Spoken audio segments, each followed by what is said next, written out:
আমার প্রিয় ক্লাস 11-এর ছাত্রছাত্রীরা, তোমরা যখনই ক্লাস 11-এর পড়াটা শুরু করো ফিজিক্সের, তখনই যখন just motion in straight line শুরু হয়, তখনই একটা সমস্যা তোমাদের সকলেরই হয়। সেটা হচ্ছে তোমরা ক্যালকুলাসে একটু সমস্যায় পড়ে যাও। কারণ মোশন ইন স্ট্রেট লাইন যখনই শুরু হবে বা এরপরে যতই চ্যাপ্টারগুলো এগোতে থাকবে, তোমাদের কিন্তু ক্যালকুলাসের অ্যাপ্লিকেশন ততই ওখানে আসতে থাকবে। কিন্তু দুঃখের বিষয় হচ্ছে তোমরা তখনও ম্যাথসে ক্যালকুলাসটা শিখে উঠতে পারো না। তো সেই জন্যই আজকে আমার চ্যানেলে তোমাদের ক্যালকুলাসের ভীতিটা একটু কাটিয়ে দেওয়ার চেষ্টা করেছি আমি। এখানে আমি ক্যালকুলাসটা কী করে অ্যাপ্লাই করতে হয়, কী করে ডিফারেন্সিয়েশন করতে হয় এবং কী করে ডিফারেন্সিয়েশনটা তোমরা অ্যাপ্লাই করবে বিভিন্ন প্রবলেমে, সেটা আমি শেখানোর চেষ্টা করেছি। আশা করছি এই চেষ্টা সফল হবে এবং তোমরা ভালোভাবেই ব্যাপারটাকে বুঝতে পারবে। তো স্টুডেন্টস, যদি তোমাদের ভিডিওটা ভালো লাগে অবশ্যই লাইক কমেন্টস করবে। তোমাদের কমেন্টস থেকে আমরা বুঝতে পারি যে আমার কোন রকম ভিডিও তৈরি করা উচিত বা কোন রকম ভিডিও বা কীরকম ভিডিও তৈরি করলে তোমরা উপকৃত হবে। তো স্টুডেন্টস, আর বেশি সময় নষ্ট করবো না, এসো আমরা আমাদের ক্লাসটা শুরু করি। তো বন্ধুরা, তোমরা নিশ্চয়ই এই যে টিউবওয়েলটা দেখতে পাচ্ছ, এরকম টিউবওয়েল তোমরা অনেক দেখেছো। তোমাদের স্কুলে দেখেছো, তোমাদের পাড়ায় বা গ্রামে দেখেছো, বা তোমাদের শহরে হয়তো দেখেছো। কি করা হয় বলো তো এটা দিয়ে? এখানে এই যে জায়গাটা রয়েছে না, এইকে বলা হয় হ্যান্ডেল। এই হ্যান্ডেলটা যখনই তুমি প্রেশার দাও নিচে, তখনই কিন্তু এখান থেকে জল বেরিয়ে আসে। ঠিক আছে, এবারে কতবার প্রেশার দিলে কতটা জল বেরোয় তার একটা চার্ট আমি করার চেষ্টা করেছি। প্রতিবার যখন প্রেশার দেওয়া হয়, ধরো প্রথমবার যখন পাম্প করলাম, নম্বর অফ স্ট্রোক যখন 1, তখন ধরা যাক প্রতি স্ট্রোকে 1/2 লিটার করে জল বেরোয়। তাহলে আমার ওয়াটার লিমিট কত হচ্ছে? 0.5 লিটার বা 1/2 লিটার যাকে বলবে। ওকে, নাম্বার অফ স্ট্রোক যখন আবার একবার আরেকটা যখন স্ট্রোক করলাম, তারপর আবার একবার যখন স্ট্রোক করলাম, তাহলে টোটাল নাম্বার অফ স্ট্রোক হয়ে গেল 2টো। আর এখানে যে বালতিটা রয়েছে, সেই বালতিটা কতটা জল আসবে? তাহলে আবার আরো 1/2 লিটার পড়বে, তাহলে টোটাল হয়ে যাবে 1 লিটার, রাইট? আবার যদি একটা স্ট্রোক দিই, তাহলে টোটাল নাম্বার অফ স্ট্রোক হয়ে যাবে 3টে। আবার আরো 1/2 লিটার বেরোবে, তাহলে আমার বালতিতে জল চলে আসবে 1.5 লিটার, রাইট? আবার যদি আমি স্ট্রোক দিই, তাহলে আবার 1/2 লিটার জল বেরোবে, তাহলে মোট জল আসবে 2 লিটার। বালতিটা 2 লিটার জল জমে গেল। আবার যদি স্ট্রোক দিই, 5 নম্বর স্ট্রোক, মানে আবার এরকম করে করে 1বার 2বার 3বার 4বার, আবার যদি 5বার স্ট্রোক দিলাম, আবার 1/2 লিটার জল বেরোবে, 2.5 লিটার হবে জল। ঠিক আছে, আবার যদি একটা স্ট্রোক দিই, তাহলে আরো 1/2 লিটার বেরোবে, তাহলে 3 লিটার জল হয়ে যাবে। ঠিক। তো বন্ধুরা, একটা জিনিস লক্ষ্য করো, যত আমি স্ট্রোক দিচ্ছি, যতবার আমি মানে হ্যান্ডেলে পাম্প করছি, হ্যাঁ, তত দেখবে জলের পরিমাণটা কিন্তু বাড়ছে। আমার বালতিতে জলের পরিমাণটা বেড়ে যাচ্ছে। এটা কি তোমরা লক্ষ্য করেছো? আমি একবার যখন স্ট্রোক দিয়েছি তখন জল জমেছে 0.5 লিটার। আরেকবার যখন স্ট্রোক দিলাম তখন টোটাল নাম্বার অফ স্ট্রোক হয়ে গেল 2টো, এবং জল জমলো আরো 0.5 litre, again 0.5 litre, that is total 1 litre. তারপরে again 1.5 litre, that is 1.5 litre. এইভাবে করতে করতে ছবার যখন আমি স্ট্রোক দিলাম, তখন কিন্তু জল জমলো 3 লিটার। তার মানে যতবার আমি স্ট্রোক দেবো তত বেশি জল আসবে। এই যে স্ট্রোকটা আমি দেবো বন্ধুরা, এটা তো একদমই আমার নিজের ইচ্ছের উপর ডিপেন্ড করবে, রাইট? কিন্তু এই স্ট্রোকের উপরে ডিপেন্ড করছে কিন্তু কতটা জল বেরোবে, তাই তো? স্ট্রোকটা কিন্তু একটা ভেরিয়েবল মানে স্ট্রোকটা কিন্তু ভ্যারি করতে পারে। আমি স্ট্রোকটা ভ্যারি করেছি, 1বার 2বার 3বার 4বার ভ্যারি করছে, পাল্টাচ্ছে।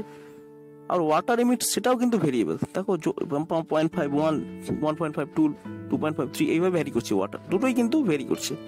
তার মানে নাম্বার অফ স্ট্রোকটাও একটা ভেরিয়েবল। নাম্বার অফ স্ট্রোক আমি যদি স্মল n বলি, এটা একটা ভেরিয়েবল। আর ওয়াটার লিমিটস, এটাকে যদি আমরা আচ্ছা এক কাজ করি, নাম্বার অফ স্ট্রোকটাকে আমি x করি। নাম্বার অফ স্ট্রোকটা যেমন ভেরিয়েবল, ওয়াটার লিমিটস ওইটা y, এটাও কিন্তু একটা ভেরিয়েবল। xও ভেরিয়েবল, yও ভেরিয়েবল। কিন্তু এক্স কি ধরনের ভেরিয়েবল? এক্স হচ্ছে অদ্ভুত ভেরিয়েবল, যেটা কারো উপর ডিপেন্ড করে নেই। যেমন তুমি কতবার কল পাম্প করবে সেটা তো তুমি একমাত্র জানো। তুমি করতেও পারো, নাও করতে পারো, খুব জোরে জোরে করতে পারো, খুব আস্তে আস্তে করতে পারো, একবারে 10বার করে দিতে পারো বা একবারে 2বার করে থেমে দিতে পারো, তাই না? তো এইটা হচ্ছে ইন্ডিপেন্ডেন্ট ভেরিয়েবল, ইন্ডিপেন্ডেন্ট ভেরিয়েবল বা স্বাধীন চলক, বা ভেরিয়েবলটা যেটা কিনা কার উপর ডিপেন্ড করছে না। কিন্তু এটা খেয়াল করে দেখো, এই নাম্বার অফ স্ট্রোকের উপরে কিন্তু এই ওয়াটার এমিটসটা ডিপেন্ড করছে। তার মানে ওয়াই ইজ ডিপেন্ডেন্ট, বা ওয়াই হচ্ছে নির্ভরশীল কার উপরে? এক্স এর উপর নির্ভরশীল। ওয়াই হচ্ছে এক্স এর উপর নির্ভরশীল, বুঝতে পারলেন? অর্থাৎ এখানে ওয়াই হচ্ছে নির্ভরশীল চলক বা ডিপেন্ডেন্ট ভেরিয়েবল, এবং এক্স হচ্ছে ইন্ডিপেন্ডেন্ট ভেরিয়েবল। এক্স স্বাধীন চলক বা ইন্ডিপেন্ডেন্ট ভেরিয়েবল, ওয়াই হচ্ছে ডিপেন্ডেন্ট ভেরিয়েবল, কারণ ওয়াইটা এক্স এর উপর ডিপেন্ড করে যাচ্ছে। তো এরকম ক্ষেত্রে আমরা অঙ্কের ভাষায় আমরা কিরকম লিখতে পারি বন্ধুরা, একটু দেখে নিই। আমরা অঙ্কের ভাষায় এইভাবে লিখতে পারি, ওয়াই হচ্ছে ডিপেন্ড করছে কার উপরে? ওয়াই এক্স এর উপর ডিপেন্ড করছে। কিন্তু কিভাবে ডিপেন্ড করছে সেটা তো জানি আমি। এখানে যেমন দেখতে পাচ্ছি একদম এক্স এর উপর কিভাবে ডিপেন্ড করে যাচ্ছে, আমি পরিষ্কার দেখতে পাচ্ছি যে এক্স কে যদি আমি হাফ করে দিই তাহলে ওয়াই পাচ্ছি। মানে এর পরিষ্কার দেখা যায় রিলেশনটা এরকম আসছে, x by two is equal to one আসছে, সরি ওয়াই আসছে, x by two is equal to y আসছে এইখানে, এই রিলেশন অনুযায়ী। তো এখানে যেমন x by two is equal to one চলে এলো, তো আরো জটিল কোনো রিলেশন থাকতেই পারতো। ধরো এরকম নয় রিলেশনটা, ধরো 1.5 লিটার করে জল, অন্য কোনো জল একবার পাম্প করলে হয়তো 5 বার জল বেরোচ্ছে, দুবার পাম্প করলে, সরি একবার পাম্প করলে হয়তো 5 লিটার বেরোচ্ছে, দুবার পাম্প করলে হয়তো 10 লিটার বেরোচ্ছে, তারপর 3বার পাম্প করলে হয়তো অন্য কিছু বেরোচ্ছে। ধরো এরকম আমি অন্যটা বলছি, ধরো একবার পাম্প করলে 1 লিটার বেরোচ্ছে, দুবার পাম্প করলে 4 লিটার বেরোচ্ছে, 3বার পাম্প করলে 9 লিটার বেরোচ্ছে, 4বার পাম্প করলে 16 লিটার বেরোচ্ছে। এরকম যদি রিলেশন থাকতো তাহলে নিশ্চয়ই y is equal to x by two হতো না, তখন হয়ে যেত y is equal to x square হতো। তো তার মানে বিভিন্ন রকম ইকুয়েশন আসতে পারে, বিভিন্ন রকম ইকুয়েশন আসতে পারে বন্ধুরা। সেই জন্য আমরা কি করব, বিভিন্ন রকম ইকুয়েশন আসতে পারে, বিভিন্ন রকম রিলেশন আসতে পারে, সেই জন্য আমরা একবার এটাকে জেনারেলি আমরা লিখবো ফাংশন অফ এক্স। এই function of x x by two হতে পারে, এক্স স্কোয়ার হতে পারে, যা খুশি হতে পারে। আমাদের মানে যে টপিক আমরা যে চার্টটা লিখেছি সেই চার্ট অনুযায়ী এটা হচ্ছে Y is equal to x by two. পরিষ্কার দেখতে পাচ্ছি মানে F X is equal to, এখানে দেখতে পাচ্ছি পরিষ্কার যে F X is equal to আসছে actually X by two, right? তো এই হচ্ছে বন্ধুরা ডিপেন্ডেন্ট ভেরিয়েবল এবং ইন্ডিপেন্ডেন্ট ভেরিয়েবলের মূল ব্যাপার।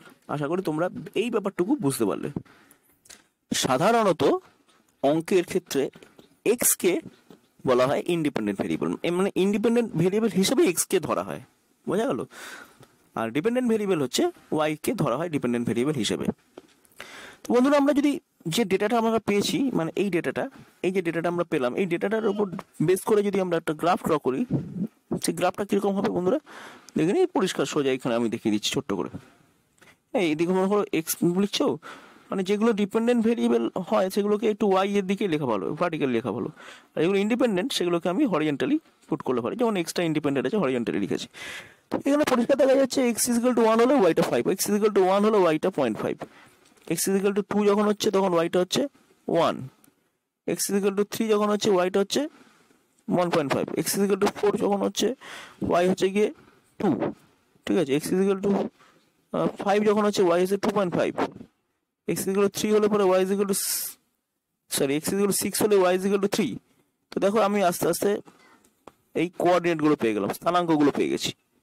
যেমন এই বিন্দুটার স্থানাঙ্ক হচ্ছে কত, x1 y.5, স্থানাঙ্ক হচ্ছে 1,5, রাইট? তো ওই বিন্দুটা প্লট করতে হলো। আবার দেখো পরে যে আমি পয়েন্টটা পাচ্ছি, এই পয়েন্টের কোঅর্ডিনেট কত, এই পয়েন্টের কোঅর্ডিনেট হচ্ছে 2,1, that means this is 2 and this is 1, right? তো এইভাবে আমরা কোঅর্ডিনেট পেয়ে গেছি। তো এইভাবে কোঅর্ডিনেট গুলো পরপর আমরা বসে আমরা পয়েন্টগুলো পেলাম। তো পয়েন্টগুলো যদি আমি কানেক্ট করে দিই তাহলে আমরা এখানে কি পাবো, আমরা এখানে কিন্তু একটা স্ট্রেট লাইন পেয়ে যাবো। ওয়াই আর এক্স এর গ্রাফ হচ্ছে একটা স্ট্রেট লাইন আমরা এইভাবে পেয়ে যাচ্ছি। আশা করি এই ব্যাপারটা তোমরা বুঝতে পারলে, ডিপেন্ডেন্ট ভেরিয়েবল ইন্ডিপেন্ডেন্ট ভেরিয়েবল কি, সেই রিলেশনটা কীভাবে লেখা যেতে পারে এবং তার থেকে গ্রাফ কী করে আসতে পারে সেটা তোমরা আশা করি বুঝতে পারলে। ধরা যাক এই সাদা রঙের বস্তুটি হোয়াইট কালারের যে পার্টিকেলটা রয়েছে এটা আস্তে মুভ করবে। তো যখন ও যখন রেস্টে রয়েছে তখন ওর টাইমটা, মানে ধরো আমি টাইমটা কাউন্ট করা শুরু করিনি তখনও, সেই জন্য small tea time is equal two 0, আর ও যেহেতু রেস্টে রয়েছে কোনো ডিসপ্লেসমেন্ট হয়নি তাই এস ইজ ইকুয়াল টু 0 রয়েছে, যায়নি কোনো জায়গায়। ডিসপ্লেসমেন্ট মানে সরে সরে যাওয়া, মানে তোমরা জানোই ডিসপ্লেসমেন্ট মানে কি, সরণ, ক্লাস 9-এ শিখেছো। এইবারে কি হলো, কিছুক্ষণ পর পার্টিকেলটা চলে এলো এখানে, তারপর এখানে, এখানে, তারপর এখানে, এবং তারপর এখানে, তারপর এখানে, এখানে। তো পার্টিকেলটা আস্তে আস্তে দেখো কি হলো, ও এইখানে ছিল, এখান থেকে আস্তে আস্তে কিন্তু ও এই জায়গাটায় চলে এলো, এবং প্রতি টাইমে কিরম কিরম পজিশনে গেছে সেটা বলে। প্রথমে এখানে ছিল টি ইজ ইকুয়াল টু 0, যখন টাইমটা আমি কাউন্ট করা শুরু করিনি তখন টাইমটাও 0 ছিল, আবার ডিসপ্লেসমেন্ট যেটা সেটাও 0 ছিল। তো আমি এই গ্রাফের এই জায়গাটায় আমি প্লট করেছি, টাইম যখন 0 ছিল ডিসপ্লেসমেন্টও 0 ছিল, ওকে, ডিসপ্লেসমেন্টও 0 ছিল। এবার যখন পার্টিকেলটা দেখো এইখানটা চলে এসছে কিছুক্ষণ পর, রাইট, একটু অন্য জায়গায় চলে এসছে, পার্টিকেলটা একটু করে অন্য জায়গায় চলে এসছে, একটু কমে গেছে। তখন যখন টাইমটা 1 সেকেন্ড হলো তখন দেখা যাচ্ছে ডিসপ্লেসমেন্ট একটু বেড়ে গেছে। ডিসপ্লেসমেন্ট ধরো এইটুকু ডিসপ্লেসমেন্ট যেটা সেটা হচ্ছে 2 মিটার। তো আমি সেই জন্য এখানে 1 লিখলাম আর এখানে লিখলাম 2। তো তারপরে কি হলো, টাইমটা যখন 2 সেকেন্ড হলো, 2 সেকেন্ড যখন হলো তখন এইখানে চলে গেছে, পার্টিকেলে ধরো করে এখানে চলে গেছে। তাহলে এখন ডিসপ্লেসমেন্ট এইখান থেকে এতটা হয়েছে, এইখানে ছিল ইনিশিয়ালি, এখানে ছিল, এখান থেকে পার্টিকেলটা চলে গেছে এখানে, তাহলে এই হচ্ছে এখন ডিসপ্লেসমেন্ট। এবং এই ডিসপ্লেসমেন্টটা আমি ধরলাম 4। তাহলে আমি চার্ট অনুযায়ী আমি কি লিখলাম 4, রাইট। তো আমি আস্তে আস্তে, তারপরে কি হলো, পার্টিকেলটা এইখানটা চলে গেল, টাইমটা তখন 3 সেকেন্ড আমি ধরলাম, 3 সেকেন্ড। আমি ডিসপ্লেসমেন্ট কত, আমি মনে করলাম এখান থেকে ডিস্টেন্সটা মনে করো 6, তাহলে আমি চার্টে 3 সেকেন্ডে 6 লিখলাম, রাইট। তো এরপর যখন কি হলো না 4, যখন টাইমটা 4 হলো তখন ওখানে চলে গেছে, তখন এই ডিস্টেন্সটা 6 থেকে বেড়ে হয়ে গেল 8, তো আমিও চার্টে কিন্তু 8 লিখে দিলাম। তো এইভাবে আমরা চার্টটা প্রিপেয়ার করছি। তো কিছুক্ষণ পর যখন টাইমটা 5 সেকেন্ড হয়ে গেল,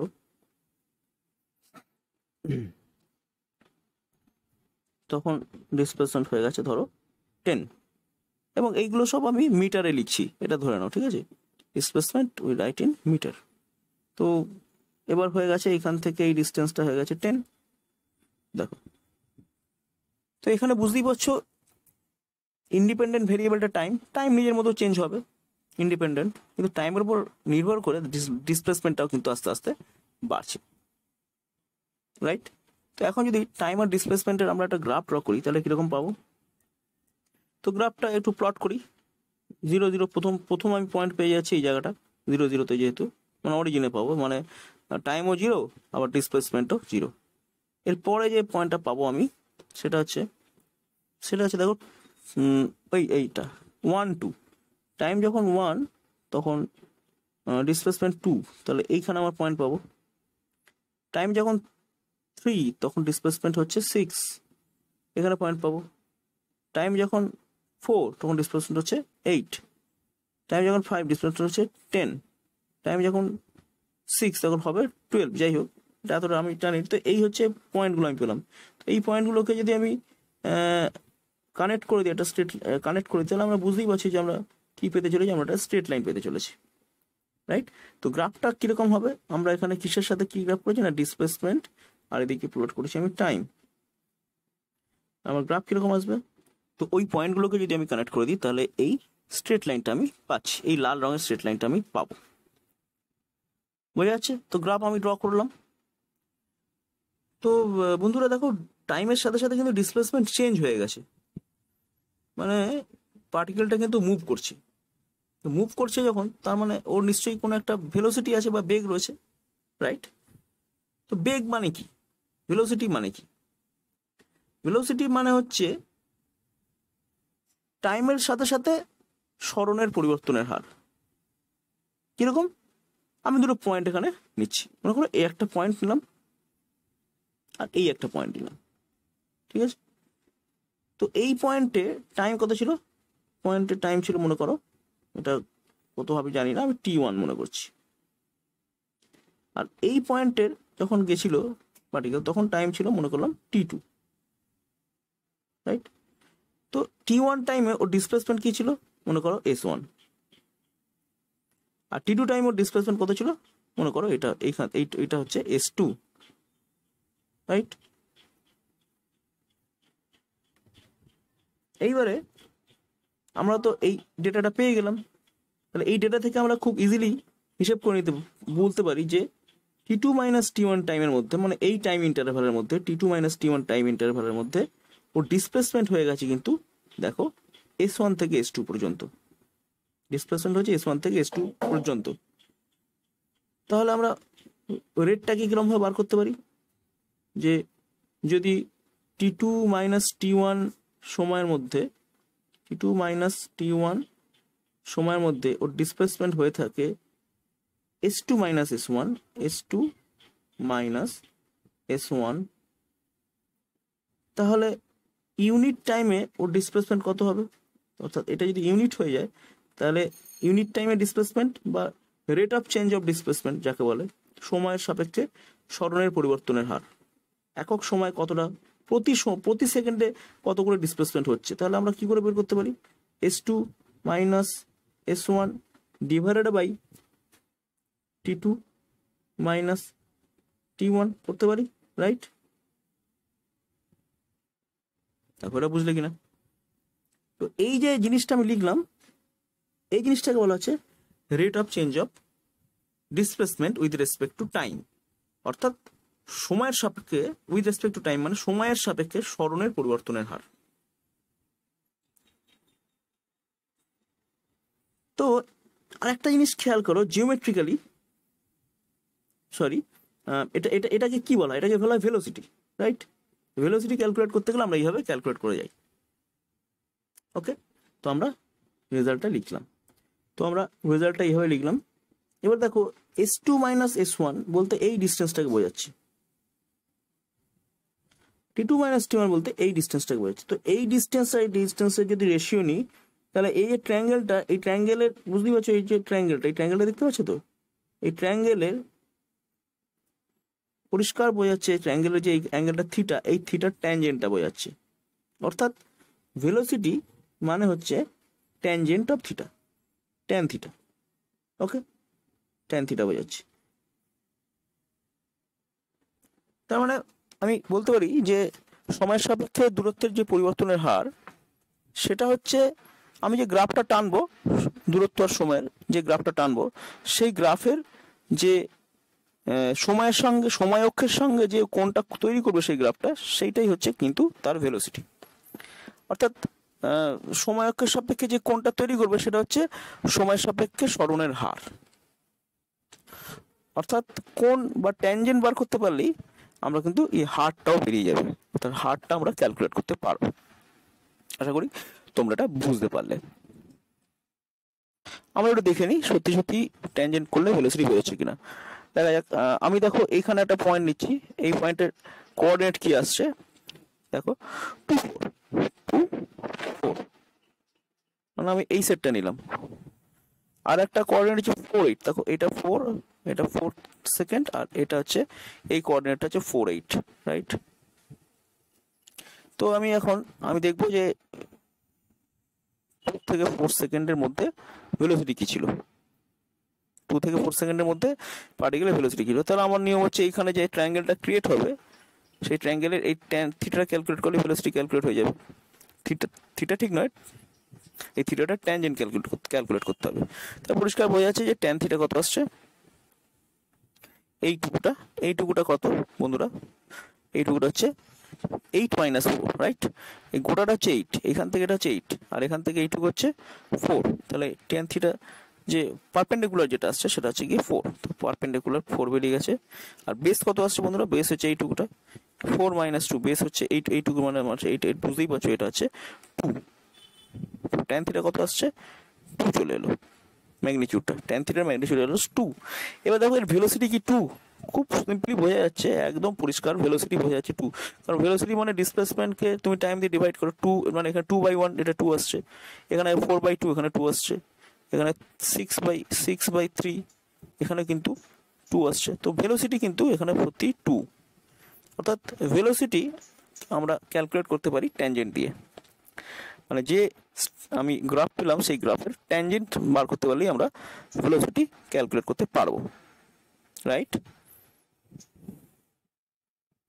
এইবার আমরা আর একটা নতুন চার্ট আমরা ইন্ট্রোডিউস করছি, দেখা যাক এবার কি আমরা ভেলোসিটি কি করে বের করবো। তো এবার বন্ধুরা দেখো, টাইমের সাথে সাথে ডিসপ্লেসমেন্ট একটু অন্যরকম ভাবে চেঞ্জ হয়ে গেছে। এখানে দেখো টাইম যখন 1, আচ্ছা আরেকটা সেট আমি লিখিনি, এটা এই সেটটা আমি লিখে দিচ্ছি, এটা প্রথমে লেখা উচিত ছিল, টাইম যখন 0 তখন ডিসপ্লেসমেন্টও 0। তো ফার্স্ট সেট এটা হবে, সেই পয়েন্টিং সেই যে কোঅর্ডিনেট, তার সেই কোঅর্ডিনেটটা s = 0, t = 0, এই কোঅর্ডিনেট একদম অরিজিনের কোঅর্ডিনেটটা আসবে। ওকে, একদম অরিজিনের কোঅর্ডিনেটটা আসবে। তো যাই হোক, এরপরে দেখো কোঅর্ডিনেটটা কি আসছে। নেক্সট কোঅর্ডিনেট বন্ধুরা আমি 1, যখন t = 1 তখন s = 1। তো তার মানে আমার কোঅর্ডিনেট হবে এই জায়গাটা t1 s1, এইটা হচ্ছে আমার কোঅর্ডিনেট t1 s1। নেক্সট হচ্ছে t2 s4, t2 1 t2, এটা 2 যদি হয় তাহলে s হয়ে গেছে 4, ওর মানে একটু উপরে এইখানটা। নেক্সট বন্ধুরা আমরা পাচ্ছি t3 s9, t3 s কিন্তু 9 মানে আর অনেকটাই উপরে, t3 s9 মানে এই কোঅর্ডিনেট পাচ্ছি। ওকে, এরপরে t4 x16, মানে t4 x16টা কিন্তু আমার ফোনের স্ক্রিনের বাইরে চলে যাচ্ছে। তো বুঝতেই পারছো গ্রাফটা কিরকম হবে, সেটা বুঝতেই পারছো। অর্থাৎ আমরা এবার এই পয়েন্টগুলোকে আমরা একটুখানি অ্যাড করে গ্রাফটা এবার আমরা নিয়ে আসার চেষ্টা করছি। বন্ধুরা এবার গ্রাফটা কিন্তু আর স্ট্রেট লাইন হলো না, এবার একটুখানি বেঁকা মতো লাইন হয়ে গেছে, রাইট? এবং এই বেঁকা লাইন হওয়ার কারণটা বুঝতে পারছো যে ডিসপ্লেসমেন্টটা কিন্তু অদ্ভুতভাবে চেঞ্জ হয়েছে। দেখো ভেলোসিটি কিন্তু একই ভেলোসিটি নেই, তার মানে হ্যাঁ, যখন টি = 0 তে যখন ডিসপ্লেসমেন্ট 0 ছিল ভালো কথা, t = 1 এ ডিসপ্লেসমেন্ট 1, ও t = 2 তে দেখো ডিসপ্লেসমেন্ট 4 হয়ে গেছে। তো এখন কিন্তু আর ডিসপ্লেসমেন্টের সাথে টাইমের যে রেশিওটা, যেটা আগেরবার তুমি বারবার কনস্ট্যান্ট পেয়েছিলে, 2 পেয়েছিলে, কিন্তু এবার সেইটা হচ্ছে না। এখানে কিন্তু পরিষ্কার তুমি বুঝতে পারছো যে ডিসপ্লেসমেন্টটা একটু অন্যরকম ভাবে বেড়েছে, একটু বেশিই বেড়েছে। অর্থাৎ ভেলোসিটিটা এটা কিন্তু কনস্ট্যান্ট নেই, একটা পার্টিকেলের ভেলোসিটি কিন্তু এবার বেড়েছে আস্তে আস্তে। 0 সেকেন্ডে 0তে ছিল, 1 সেকেন্ডে 1-এ গেল, কিন্তু 2 সেকেন্ডে দেখো 2 সেকেন্ডে ও 4-এ চলে গেছে। অর্থাৎ ভেলোসিটি রাইজ করছে আস্তে আস্তে। 3 সেকেন্ডে আগের বারে ছিল 6, এবার হয়ে গেছে 9। 4 সেকেন্ডে আগের বারে ছিল 8, এবার হয়ে গেছে 16, রাইট? তার মানে কি ভেলোসিটি রাইজ করেছে, ভেলোসিটি টাইমের সাথে সাথে এবার রাইজ করেছে। এবার বুঝতে পারছো, ভেলোসিটি টাইমের সাথে সাথে রাইজ করে গেছে, ভেলোসিটি চেঞ্জ হয়ে গেছে, ভেলোসিটি চেঞ্জ হয়ে গেছে। কিরকম ভাবে বুঝবো ভেলোসিটি চেঞ্জ হয়ে গেছে? যেমন আগের বারে তুমি কিরকম লাইন পেয়েছিলে একটু দেখিয়ে দিচ্ছি তোমাকে। আগের বারে যে গ্রাফটা তুমি পেয়েছিলে বন্ধুরা, তোমরা পেয়েছিলে এই গ্রাফটা, এই গ্রাফটা ছিল এই গ্রাফটা ছিল এরকম গ্রাফ, মানে স্ট্রেট লাইন পেয়েছিলে, রাইট? স্ট্রেট লাইন পেয়েছিলে, কিন্তু এবারে স্ট্রেট লাইন পেলে না। আগের বারে গ্রাফটা কি সুবিধা ছিল, আগের বারে গ্রাফটা স্ট্রেট লাইনের যে এই থিটাটা সব সময় সেম পথ পেতে, মানে ধরো এরকম এখানেও যদি যে থিটা পেতে, হ্যাঁ, আবার এখানেও একই থিটা, এই থিটাগুলো সব সেম ছিল, থিটাগুলো সেম ছিল। অর্থাৎ এর মানে টাইমের রেসপেক্টে ডিসপ্লেসমেন্টের পরিবর্তনের হারটা এটা সমান ছিল, রেটটা ইকুয়াল রেট পরিবর্তনের ছিল। অর্থাৎ এর ভেলোসিটিটা সেম ছিল, ভেলোসিটিটা ইউনিফর্ম ছিল, টাইমের রেসপেক্টে ডিসপ্লেসমেন্টের হার যেটা সেটা ইউনিফর্ম ছিল, সেই জন্য বারবার তোমরা একই রকম অ্যাঙ্গেল পেয়েছিলে, থিটাটা সেম পেয়ে গেছিল। তো এবার কি বন্ধুরা থিটাটা সেম পাবে? প্রত্যেকটা পয়েন্টে একটু দেখা যাক তো, প্রত্যেকটা পয়েন্টে কি থিটা সেম হবে? হবে কি দেখা যাক একটুখানি। ধরা যাক তুমি এই পয়েন্টটা দেখছো, এই পয়েন্টে একটু দেখো তো, তুমি এই পয়েন্টে তোমার থিটাটা কত আসে। অর্থাৎ এই পয়েন্টে তুমি একটা ট্যানজেন্ট টেনে দেখো যে টাইম অ্যাক্সিসের ট্যানজেন্টটা কত অ্যাঙ্গেল করছে। তো ধরো ট্যানজেন্ট টানা হোক, রাইট? ট্যানজেন্ট টানছি,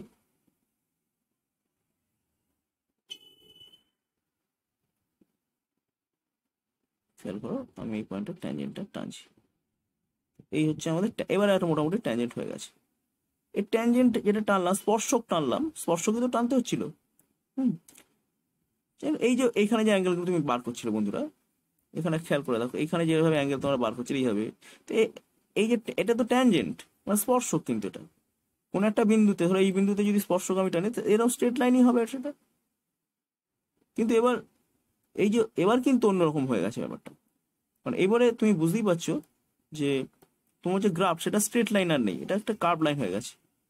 কার্ভ লাইন যদি হয়ে যায় তাহলে দেখো এইখানে এখন যে অ্যাঙ্গেলটা তৈরি হচ্ছে এখানে বন্ধুরা, এই অ্যাঙ্গেলটা মনে করো এই অ্যাঙ্গেলটা যদি 60 ডিগ্রি হয়, যদি 60 ডিগ্রি হয়, তাহলে বন্ধুরা একটু খেয়াল করে দেখো তো, একটু টাইম একটু আগে যখন হচ্ছে, একটু আগে এখানে ট্যানজেন্টটা কিরকম ছিল?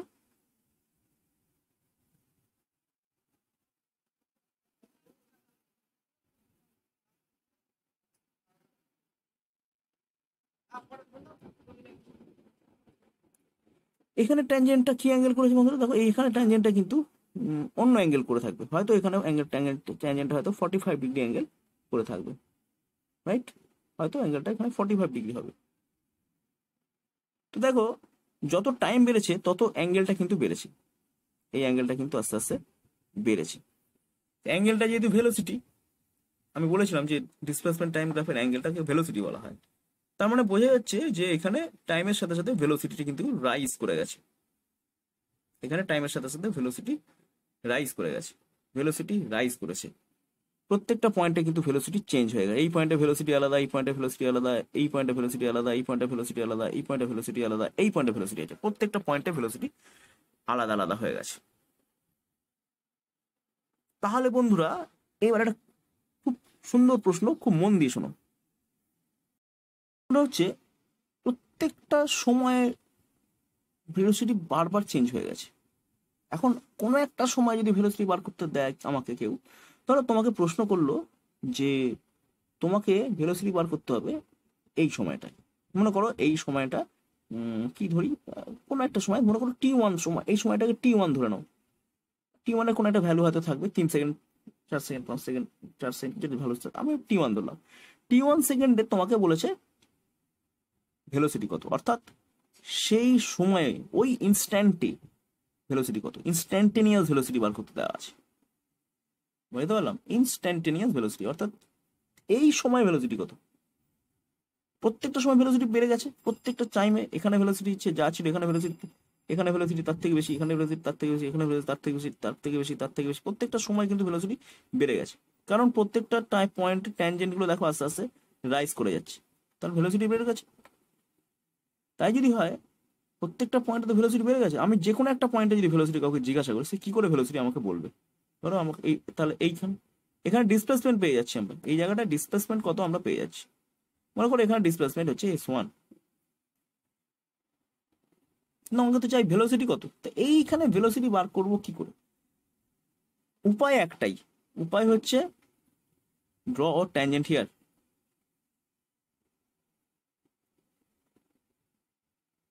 draw a tangent here and measure this angle and calculate the tan theta, calculate the tangent of this angle. মনে করো এখানে যে অ্যাঙ্গেলটা হচ্ছে সেই অ্যাঙ্গেলটা হচ্ছে 60 ডিগ্রি, 60 ডিগ্রি, তাহলে এখানে ভেলোসিটি কত, এই পয়েন্টে velocity v is equal to tan 60, that is √3 metre per second. যদি আমার মিটারে এটা মিটারে থাকে আর এটা যদি সেকেন্ডে থাকে, ওকে, এইভাবে ভেলোসিটি আমি ক্যালকুলেট করতে পারি গ্রাফ থেকে। কিন্তু এইভাবে গ্রাফ থেকে ভেলোসিটি ক্যালকুলেট করা একটু কঠিন আছে, বুঝতে পারলে? কারণ এইখানে ট্যানজেন্ট টানা, তারপরে এখানে থিটা ক্যালকুলেট করা, তার আবার তার ট্যান ক্যালকুলেট করা, অনেক অনেক ঝামেলা, রাইট? তো তোমাকে যদি কোনোভাবে একটা ইকুয়েশন দেওয়া থাকে, ধরো তোমাকে বলে দিচ্ছে যে সময়ের সরণটা মানে ডিসপ্লেসমেন্টটা ঠিক এইভাবে পাল্টাচ্ছে, T² সাথে পাল্টাচ্ছে, যেটা এখানে হয়েছে, যেটা এখানে হয়েছে, মানে গ্রাফ ডেটাগুলো দেওয়া নেই, তোমাকে বলেছে সময়ের সাথে সরণের পরিবর্তনটা এইভাবে হচ্ছে, যে T² সাথে সাথে S চেঞ্জ হচ্ছে, T যখন 0 তখন S0, T যখন 1 তখন S1, T যখন 2 তখন S4, T যখন 3 তখন S9, এইভাবে T² সাথে চেঞ্জ হচ্ছে, এটা বলে দেওয়া আছে। এইবারে তোমায় জিজ্ঞাসা করেছে যে জিজ্ঞাসা করেছে যে যে কোনো একটা সার্টেন টাইমে ভেলোসিটি কত, এই জিজ্ঞেস করে দিয়েছে। ধরো বলছে যে টি যখন 10 সেকেন্ড হবে তখন এর ভেলোসিটি কত, এইটা জিজ্ঞেস করেছে। তো এবার তুমি কি করবে? তাহলে তুমি কি ওইভাবে বিশাল বড় একটা গ্রাফ প্লট করবে, তারপর ট্যানজেন্ট টানবে? 10 সেকেন্ড হলে তাও বা এটা সম্ভব, কিন্তু আমার যদি এখন বলে দেয় যে 30 সেকেন্ড, 30 সেকেন্ড 30 সেকেন্ডে 30 সেকেন্ডে ওর ভেলোসিটি কত জিজ্ঞেস করেছে পার্টিকেলটা, তাহলে তুমি কি করবে? তুমি কি এই এই এই এর একটা বড় গ্রাফ টানবে নাকি 30 পর্যন্ত, 1 2 3 4 5 6 করে করে করে করে করে 30 পর্যন্ত টানবে? টেন একটা খুব রিগোরাস প্রসেস, এটা হতে পারে না, এটা টানা সম্ভব নয়। তাহলে তুমি কি করবে? এইভাবে ট্যানজেন্ট টেনে বের করা ভেলোসিটি তো খুবই কঠিন কাজ, তুমি তাহলে কি করবে? তোমাকে জাস্ট এইটা দেওয়া আছে, তুমি কি করবে? এই যে কি করবে, যে যে প্রশ্নটা এলো, এই প্রশ্নটার উত্তর দিতে গেলে তোমাকে অঙ্কের একটা নতুন অধ্যায়ে ঢুকতে হবে। অঙ্কের একটা নতুন, এই নতুন যে অধ্যায় তার নাম হচ্ছে ক্যালকুলাস বা অবকল বিদ্যা, ক্যালকুলাস। এই ক্যালকুলাসটা কিন্তু তোমায় এবার জানতে হবে, আর সেই ক্যালকুলাসটা জানানোর জন্যই আমি এত কাণ্ড করলাম, রাইট? তো এবার আমি আসছি আমার প্রশ্নের উত্তরে, কি করে আমি প্রশ্নের উত্তরটা দেব, যে কোনো সময় আমার বেগ কত, সেই প্রশ্নটা উত্তরটা কিভাবে দেব। তো স্টুডেন্টস, ধরা যাক তোমাকে বলা হয়েছে যে কিউ বিন্দুতে কণাটার বেগ কত, অর্থাৎ t1 সময়ে কণাটার ভেলোসিটি কত।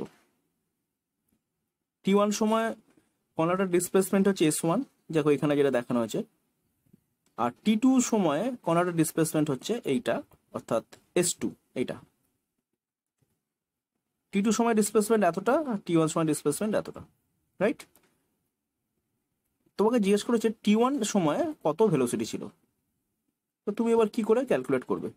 t1 সময় ভেলোসিটি কত, তুমি কি করে ক্যালকুলেট করবে ভাবো। তুমি আরেকটা টাইম ইন্টারভাল নিয়ে নাও t2, যে সময়ে তোমার ডিসপ্লেসমেন্ট হচ্ছে s2 নিয়ে নিলে। এইবারে তুমি তো জানো যে displacement divide by change of displacement divide by change of time করলে তুমি পেয়ে যাবে হচ্ছে ভেলোসিটি। তো এখানে দেখো, তুমি যদি এখন এইটা ক্যালকুলেট করো, s2 minus s1 divided by, তো এখানে টাইম ইন্টারভালটা t2 মাইনাস t1 এ, সেইখানে ধরো ডিসপ্লেসমেন্টের চেঞ্জ হচ্ছে s2 মাইনাস s1। তাহলে এই বড় টাইম ইন্টারভালটাই তো অনেকটা বড় টাইম ইন্টারভাল, এই টাইম ইন্টারভালটায় চেঞ্জ অফ ডিসপ্লেসমেন্ট এটাকে কি আমি t1 টাইমে ভেলোসিটি বলতে পারবো? কি বলতে পারবো না। t1 টাইমে ভেলোসিটি এটা বলা যাবে না, তার কারণ এইখানে যেটা ক্যালকুলেট করেছি আমি, সেটা অ্যাকচুয়ালি কোথাকার ট্যানজেন্ট বলো তো? এইটার ট্যানজেন্ট। এই যদি দেখো খেয়াল করে, এই যে স্ট্রেট লাইন আমি টানলাম, এই ট্রায়াঙ্গেলটা যে পেলাম, এইখানকার ট্যানজেন্ট হচ্ছে এইটা, রাইট? এইটা হচ্ছে এই ট্যানজেন্টটা, এই অ্যাঙ্গেলের ট্যানজেন্ট। এই অ্যাঙ্গেলের ট্যানজেন্ট তো আমি চাই না বন্ধুরা, আমাকে তো s1 পয়েন্ট, কিউ পয়েন্ট আসে, অ্যাকচুয়ালি কিউ পয়েন্টে ভেলোসিটি কত জানতে চেয়েছে, অর্থাৎ t1 সময়ে পার্টিকেলটার ভেলোসিটি কত জানতে চেয়েছে। তাহলে সেইটা নিশ্চয়ই থিটা অ্যাঙ্গেলটা ট্যানজেন্ট ক্যালকুলেট করলে আসবে না, রাইট? কি করলে আসবে? একটা উপায় আছে, সেটা কি করতে হবে, পি পয়েন্টটাকে আস্তে আস্তে কিউ পয়েন্টের দিকে শিফট করাও, তাহলে কি হবে বন্ধুরা? তাহলে এই ট্যানজেন্টটা যেটা তুমি এখন দেখতে পাচ্ছ, মানে এই যে ট্যানজেন্টটা দেখতে পাচ্ছ এখন আমি টানলাম, সেই ট্যানজেন্টটা ধীরে ধীরে কিউ এর ট্যানজেন্টে পরিণত হবে। কিরকম? ধরো পি পয়েন্ট একটু কাছে আছে, মনে করো এইখানে আছে, তাহলে এই ট্যানজেন্টটা কিরকম দেখতে হয়ে যাবে? ট্যানজেন্টটা দেখতে হয়ে যাবে এরকম, ঠিক কেন দেখতে হবে ট্যানজেন্টটা, রাইট? অন্য কালার নেই ট্যানজেন্টটা, তাহলে বোঝাতে পারবো আমি ভালো করে। ধরো এই কালারটা, ট্যানজেন্টটা কিরকম দেখতে হবে? ধরো এরকম খুব কাছাকাছি চলে আসে, ট্যানজেন্ট এরকম দেখতে হবে। আরো কাছাকাছি চলে এলে কিরকম হবে? আরো কাছাকাছি চলে এলে কিন্তু পি আর কিউ পয়েন্ট যদি আরো কাছাকাছি চলে আসে বন্ধুরা, তাহলে কিন্তু ওখানে তুমি একটাই ট্যানজেন্ট দেখতে পাবে। ধরো পি পয়েন্ট আর কিউ পয়েন্ট যদি কাছাকাছি চলে আসে, তাহলে এইখানে পি পয়েন্টটা চলে এসছে, তাহলে কিন্তু ট্যানজেন্টটা কিরকম দেখতে হবে, ঠিক এরকম টাইপের একটা ট্যানজেন্ট দেখতে হয়ে যাবে। তখন জাস্ট কিউ পয়েন্টের ট্যানজেন্ট টানা হবে, মানে পি যদি কিউ এর কাছাকাছি চলে আসে তাহলে দুটো পয়েন্ট সেম হয়ে যাবে। তখন কিন্তু আস্তে আস্তে দেখো কিউতেই ট্যানজেন্টটা বোঝাবে, অর্থাৎ পি কে কিউ এর কাছাকাছি যদি আনতে হয় তাহলে আমাকে বলতে হবে যে এই টাইম ইন্টারভালটা খুবই কম, অর্থাৎ টাইম ইন্টারভাল যেটাকে আমি বলবো ডেল্টা টি, আর ওটাকে আমি বলবো ডেল্টা এস। বন্ধুরা এটাকে আমরা ডেল্টা এস বলবো, ডিসপ্লেসমেন্টের চেঞ্জ, আর এইটাকে আমরা বলবো ডেল্টা টি, টাইম ইন্টারভালের চেঞ্জটাকে। এই ডেল্টা টি অর্থাৎ এইটুকুটাকে আমরা ডেল্টা টি বলছি, আর এইটুকুটাকে আমরা ডেল্টা এস বলছি, মানে এইটা হচ্ছে ডেল্টা এস আর এটা হচ্ছে ডেল্টা টি। ওকে, তো এই ডেল্টা টিটা যদি খুব ছোট হতে থাকে, টাইম ইন্টারভালটা যদি খুব ছোট, অর্থাৎ এই ডেল্টা টি যদি টেন্স টু জিরো হতে থাকে, তাহলে কি হবে, পি পয়েন্ট আর কিউ পয়েন্ট খুব কাছাকাছি আসতে থাকবে, পি পয়েন্ট কিউ পয়েন্ট কাছাকাছি আসবে। ক্লিয়ার? আর কাছাকাছি যদি আসতে থাকে তাহলে বন্ধুরা কি হবে, তাহলে পি যদি কিউ এর কাছাকাছি চলে আসে তাহলে পি আর কিউ একই পয়েন্ট হতে থাকবে এবং কিউ পয়েন্টে একটাই ট্যানজেন্ট তোমরা পাবে। এবং সেই ট্যানজেন্টটা কি, সেই ট্যানজেন্টটা আমি দেখিয়ে দিচ্ছি তোমাদের। সেই ট্যানজেন্টটা কি হবে, ধরো পি আর কিউ কাছে সে একটাই ট্যানজেন্ট পাবে এবং সেই ট্যানজেন্টটা হবে এটা, রেড কালারের কালি দিয়ে আমি ট্যানজেন্ট, এইটা হবে তোমার সেই ট্যানজেন্ট, রাইট? অর্থাৎ ট্যানজেন্ট পেতে গেলে আমাকে কি করতে হবে, আমাকে করতে হবে ঠিক এই ম্যাথমেটিক্যাল ইকুয়েশনটা আমায় লিখতে হবে। ট্যানজেন্ট যদি পেতে চাই তাহলে আমার লিখতে হবে যে ডেল্টা এস বাই ডেল্টা টি, এইখানটায় এই ডেল্টা টিটা টেন্স টু জিরো, এটা যদি হয় তাহলেই আমরা এই গোটা ভ্যালুটাকে আমরা ট্যানজেন্টের ভ্যালু বলে, ট্যানজেন্টের ভ্যালু বা থিটাটার ট্যানজেন্টের ভ্যালুগুলো আমরা বলতে পারি। কন্ডিশন হচ্ছে ডেল্টা টিকে টেন্স টু জিরো হতে হবে। অর্থাৎ ডেফিনেশনটা কি হচ্ছে ট্যানজেন্টের, ওই পয়েন্টে যে ট্যানজেন্টটা টানছি বা রেট অফ চেঞ্জ, ট্যানজেন্ট মানে কিন্তু রেট অফ চেঞ্জ, তাহলে রেট অফ চেঞ্জ বা এস এর rate of change with respect to T, তাহলে ওই ম্যাথমেটিক্যাল এক্সপ্রেশনটা কি হচ্ছে আমি সেটা লিখে দেখাচ্ছি। অর্থাৎ এই কথাটা, rate of change of S that is displacement with respect to time is কি না ট্যানজেন্ট অ্যাট পয়েন্ট টি, মানে এইটা আমি এখন বলছি টি ওয়ানটাকে আমরা বলে দিচ্ছি টি টাইম, তাহলে আমরা বলতে পারি যে ট্যানজেন্ট অ্যাট পয়েন্ট টি, অর্থাৎ কিউ পয়েন্টের ট্যানজেন্ট, টিতে তো পয়েন্টটা কিউই দেখাচ্ছে এই গ্রাফের পয়েন্টটা, তো কিউ পয়েন্টের ট্যানজেন্ট, কিউ পয়েন্টের ট্যানজেন্ট।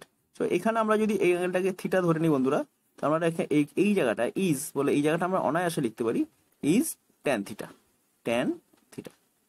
আর এখানে এই ট্যান থিটার কত হবে, ট্যান থিটাটাকে আমরা এইভাবে ডিফাইন করব যে লিমিট, লিমিট মানে তোমরা জানো যে সীমা, লিমিট এলটি বলছি আমরা, লিমিট ডেল্টা টি অর্থাৎ সময়টা delta T tends to zero, অর্থাৎ ডেল্টা টি সময়টা টেন্স টু এইটুকু সময়টা টেন্স টু জিরো হতে হবে, তো তবেই তো ট্যানজেন্টটা আসবে। সেই জন্য আমরা লিখলাম limit delta T tends to zero, কি লিখবো, উপরে আসছে ডেল্টা এস আর নিচে আসছে delta T, delta S by delta T, limit T tends to zero delta S by delta T, এটাকেই আমরা বলছি rate of change of S with respect to time T. S মানে displacement, rate of change of displacement S with respect to time T, এটাকে আমরা mathematically লিখতে পারি limit delta T tends to zero delta S by delta T. Okay, এবং এটাই কিন্তু আমার tan থিটার ভ্যালুটা এটাই। তো এখান থেকেই আমরা ডিফারেন্সিয়াল ক্যালকুলাস অর্থাৎ অবকল সমীকরণ বা অবকল সমাকল, সমাকল নয়, ওটা হচ্ছে ওটাকে বাংলায় বলে, ইংরেজিতে বলে ডিফারেন্সিয়াল ক্যালকুলাস, আর বাংলায় বলা হয় অবকলন। ওকে, তো এটাকে আমরা একটা নোটেশন আছে, সেই নোটেশন হচ্ছে ডিএস ডিটি, আমরা এই জিনিসটাকে লিখতে পারি DS DT. Okay, DS DT, DDT of S অনেকে বলে, ডি ডিটি অফ এস, মানে এরকমও লেখা যেতে পারে ডি ডিটি মানে rate of change, rate of change DDT, rate of change of with respect to time, DDT rate of change with respect to time of S, বোঝা যাচ্ছে? তো এরকম মানে হচ্ছে ডিডিটি অফ এস বলতে বোঝাচ্ছে rate of change of S with respect to time. আশা করি তোমরা এই ব্যাপারটাকে বুঝতে পারলে যে কি করে আমরা এই টার্মটা পেলাম। ওকে, তো বন্ধুরা আমরা দেখলাম যে ডিএস ডিটি এই কথাটার মানে দাঁড়াচ্ছে rate of change of S, rate of change of S, rate of change of S with respect to time. W R T মানে হচ্ছে with respect to time. Okay, তো এটাকে তোমরা সকলেই জানো ভেলোসিটি বলে, রেট অফ ডিএসডিটি কে তার মানে ভেলোসিটি বলে, বেগ বলে। তো ভি ইজ ইকুয়াল টু আমরা এখন লিখতে পারি যে V is equal to D S DT. Okay, আবার বন্ধুরা যদি এইটা মানে কি তাহলে বন্ধুরা ডিভিডিটি, যেখানে ভিটাকে আমরা ভেলোসিটি বলবো, তাহলে ডিভিডিটি বলতে কি বোঝাবে? যেটাকে আমরা ভেলোসিটি বলবো ভিটাকে যদি আমরা ভেলোসিটি বলি তাহলে ডিভিডিটি মানে কি? ডিভিডিটি মানে কিছুই না, rate of change of v that is velocity with respect to time. Okay, এবং সেটাকে আমরা কি বলবো? সেটাকে আমরা অ্যাক্সিলারেশন বলবো বা এ বলবো। Rate of change of velocity with respect to time, তার মানে বেগের পরিবর্তনের হার সময়ের সাপেক্ষে, সময়ের সাথে সাথে বেগের কিভাবে পরিবর্তন হচ্ছে সেটাকে আমরা কি বলবো? অ্যাক্সিলারেশন বা ত্বরণ বলবো। রাইট, তাহলে দেখো ত্বরণ, বেগ এগুলোকে আমরা ডিফারেন্সিয়াল ফর্মে লিখতে পারছি বা ডিফারেন্সিয়েশনের ফর্মে লিখতে পারছি। এটা আমরা শিখে নিলাম। তো এবার বন্ধুরা আবার এটা যদি লিখতাম যে ডিওয়াই ডিএক্স, এর মানে কি? এর মানে হচ্ছে rate of change of y with respect to x. X এর পরিবর্তন হলে ওয়াই এর কিরকম পরিবর্তন হয়, এক্স এর পরিবর্তনের সাথে সাথে ওয়াই এর পরিবর্তনের হার কিরকম, সেটাকে বোঝাচ্ছে ডিওয়াই ডিএক্স। ওকে, সোজা ব্যাপার। আশা করি তোমরা নোটেশনটা বুঝতে পারলে। এইবারে আমি আসি কিছু ম্যাথামেটিক্যাল জিনিসপত্রে। ডিএসডিটি তো বলে দিলাম, তখন ডিএসডিটির ভ্যালুটা কত আসবে? ডিএসডিটির ভ্যালু কিরকম আসবে? ডিএসডিটির ভ্যালু আসবে এস এর সাথে টি এর রিলেশন কিরকম তার উপর বেস করে আসবে। ঠিক আছে, ধরো এস এর সাথে টি এর রিলেশন, মনে করো এস এর সাথে টি এর রিলেশন হচ্ছে এরকম, S is equal to T to the power N, S এর সাথে টি এর রিলেশন এরকম, তাহলে ডিএসডিটি কত আসবে? আবার এস এর সাথে টি এর রিলেশন হচ্ছে s is equal to sine t, তাহলে ডিএসডিটি কত আসবে? বা এস এর সাথে টি এর রিলেশন হচ্ছে s is equal to e to the power t, তাহলে ডিএসডিটি কত আসবে? বা এস এর সাথে টি এর রিলেশন হয়ে যাচ্ছে s is equal to m, m একটা constant, t to the power N, তাহলে ডিএসডিটি কত? রাইট, এই প্রশ্নগুলো আস্তে আস্তে অ্যারাইজ করবে আমাদের। এই প্রশ্নগুলোর উত্তর আমি কি করে দেবো? তো বন্ধুরা কিছু কিছু ফাংশনের ডিএসডিটি কত হয় সেটা তোমাদের একটু মনে রাখতে হবে। ক্যালকুলেটও করা যায়, ম্যাথামেটিক্সে তোমরা ক্যালকুলেশন শিখবে, কিন্তু এখন আপাতত ফিজিক্স পড়তে এসে আমরা কিছু কিছু রিলেশনকে আমরা মনে রাখবো।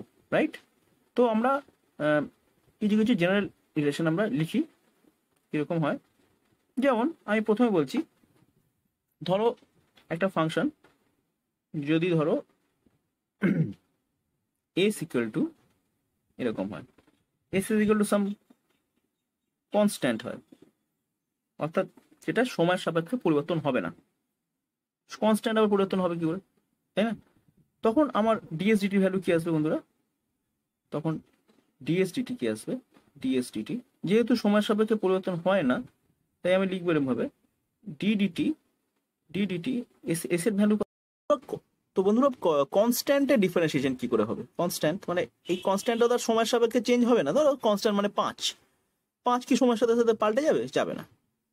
বা ভেলোসিটি অফ ধরো লাইট, সেটা সময়ের সাথে সাথে নিশ্চয়ই পাল্টাবে না। তার মানে এইটার রেট অফ চেঞ্জ নেই, তাহলে জিরো হবে। রেট অফ চেঞ্জ নেই যেহেতু, তাহলে কনস্ট্যান্টের ডিফারেন্সিয়েশন হলে জিরো হয়, এটা তোমাদের প্রথমে বুঝতে হবে।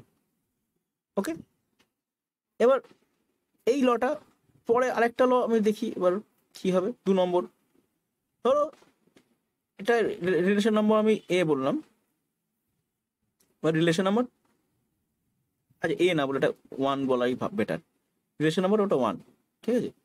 তো এইবারে আমি দেখছি রিলেশন নাম্বার অন্য একটা রিলেশন আমি বলছি। ধরো এস এর সাথে সি কনস্ট্যান্ট নয়, এসটা ধরো কনস্ট্যান্ট নয়, এসটা একটু অন্যরকম আছে। কিরকম আছে দেখা যাক। এসটা অন্যরকম, কিরকম না এরকম, এস ইজিক্যাল টু ধরো সময়ের সাথে পরিবর্তন হচ্ছে, এস ইজিক্যাল টু মনে করো টি, টাইম এর সাথে টাইম যা এসোটাই, টাইম ভ্যারি করছে এসও ভ্যারি করছে।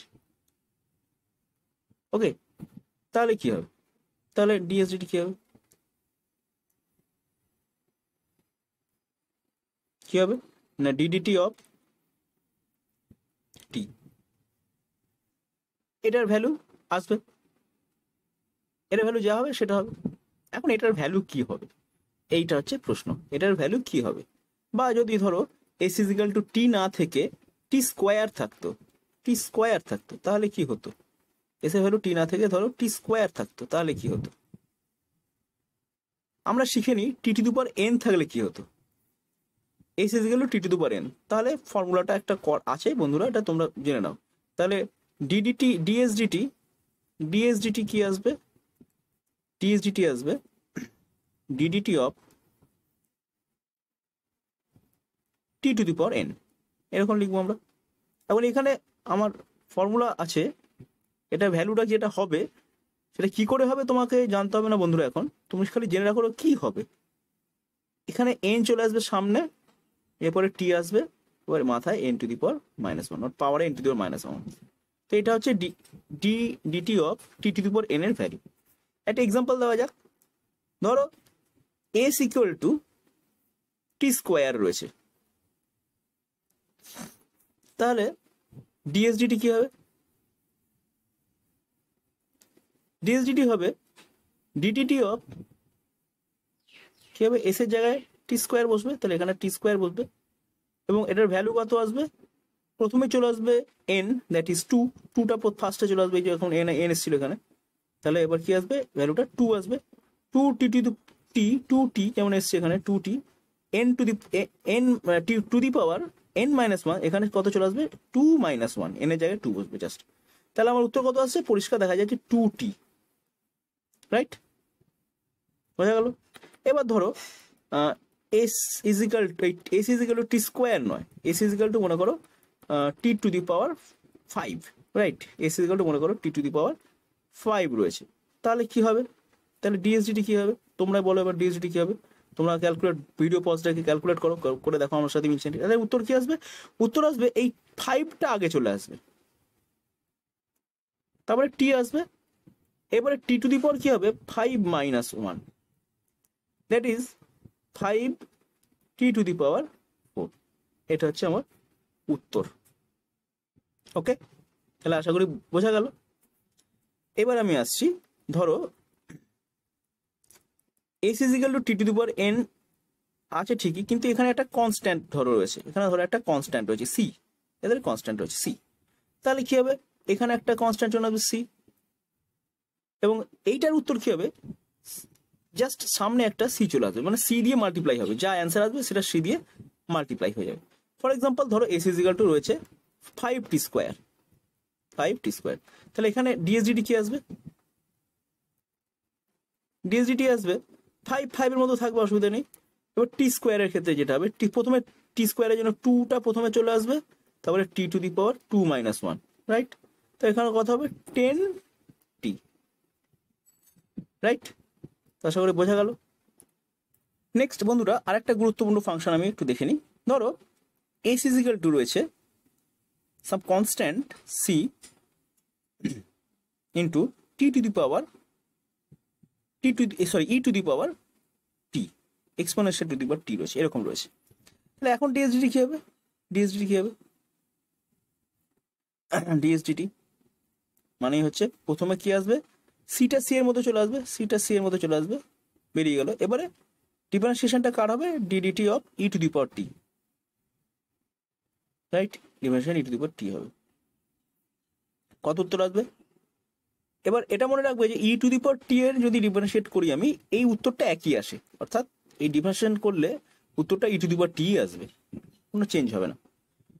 ওকে, তাহলে এটা গেল আরেকটা ফাংশনের।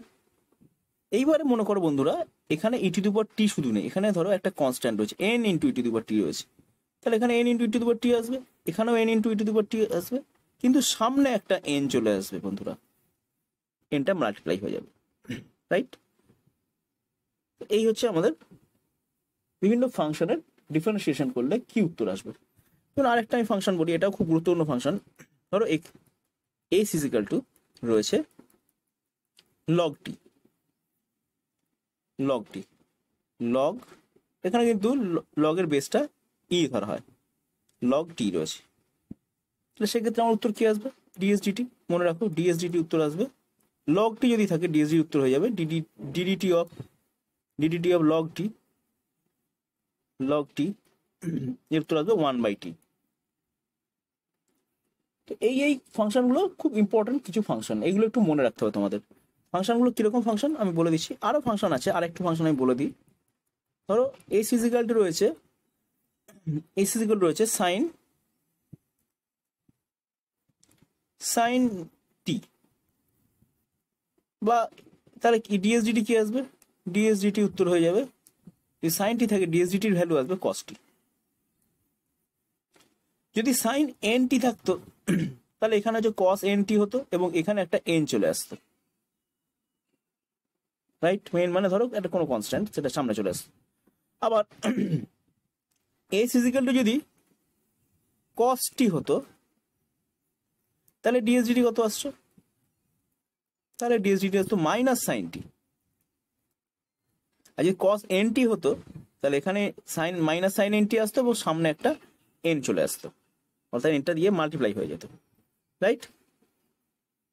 তো এই ফাংশনগুলোকে বন্ধুরা মনে রাখবে। তো ফাংশনগুলো আমি একটু লিখে দিই, যে ফাংশনগুলো প্রচন্ড কাজে লাগবে তোমাদের, ক্লাস 11এই লাগবে, সে ফাংশনগুলো জাস্ট একটু তোমরা মনে রাখো। কোনো ফাংশন না, ফাংশনগুলো হচ্ছে, আমি টাইম দিয়ে লিখছি ফাংশনগুলো। 1 নম্বর ফাংশন হচ্ছে এইটা, ধরো ফাংশনটা হচ্ছে some constant t to the power n, এই ফাংশন। 2 নম্বর ফাংশন যেটা, যার ডিফারেন্সিয়েশন তোমাদের একটু মনে রাখতে হবে, সেটা হচ্ছে some constant e to the power n t. Okay, 3 নম্বর ফাংশনটা কি আসছে? Some constant log t. 4 নম্বর ফাংশন কি আসছে? Some constant sine N t. Constant থাকলে জাস্ট কনস্ট্যান্টলি গুণ হবে, পুরো রেজাল্টের সাথে কনস্ট্যান্টটা গুণ হবে। 5 নম্বর হচ্ছে সাম কনস্ট্যান্ট ধরো কস এন টি।